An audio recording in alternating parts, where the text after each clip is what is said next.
Bien-aimés frères et sœurs en Jésus, la grâce, la paix et la miséricorde nous sont données de la part de Dieu le Père et de Jésus-Christ, son Fils, notre Sauveur.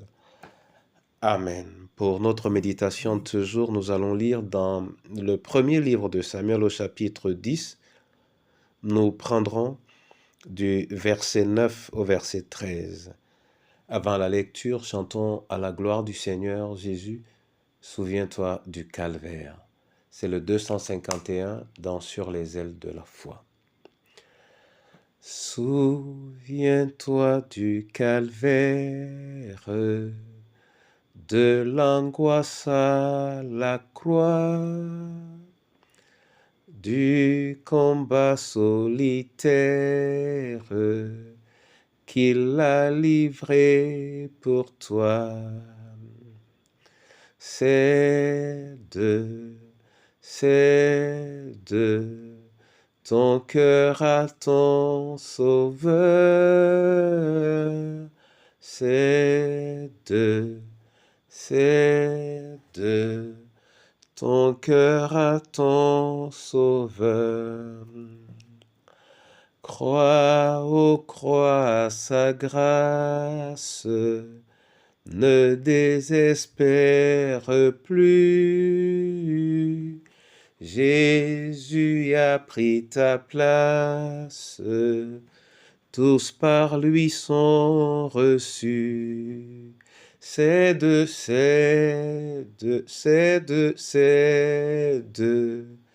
ton cœur à ton Sauveur. Cède ton cœur à ton Sauveur. Oui, Seigneur, je te cède mon cœur. Inonde-le par ton esprit. Ouvre mon esprit par ton esprit et permets-moi d'accéder à la pureté de ta parole au nom de Jésus. Amen. 1 Samuel 10, 9 à 13, là il est écrit. Dès que Saül eut tourné le dos pour se séparer de Samuel, Dieu lui donna un autre cœur et tous ces signes s'accomplirent le même jour. Lorsqu'ils arrivèrent à Gibéa, voici une troupe de prophètes vint à sa rencontre.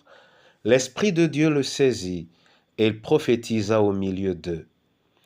Tous ceux qui l'avaient connu auparavant virent qu'il prophétisait avec les prophètes, et l'on se disait l'un à l'autre dans le peuple, « Qu'est-il arrivé au fils de Kis, Saül? Est-il aussi parmi les prophètes ?»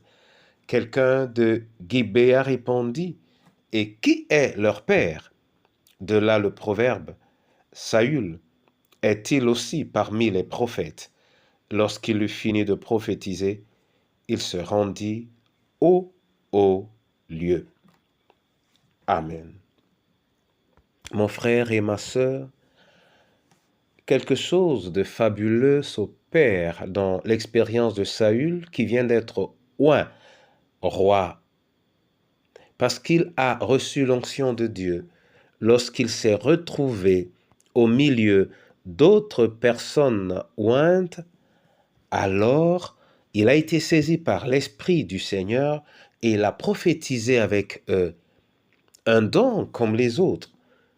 Oui, fût-il occasionnel ou circonstanciel, Saül a également prophétisé.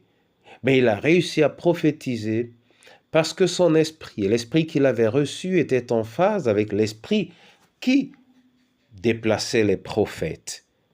Ceci nous montre que le Seigneur est capable, une fois que nous sommes devenus une part de son ouvrage, une part de son œuvre, il est capable de se servir de nous pour toute action qu'il juge utile au moment où il le décide.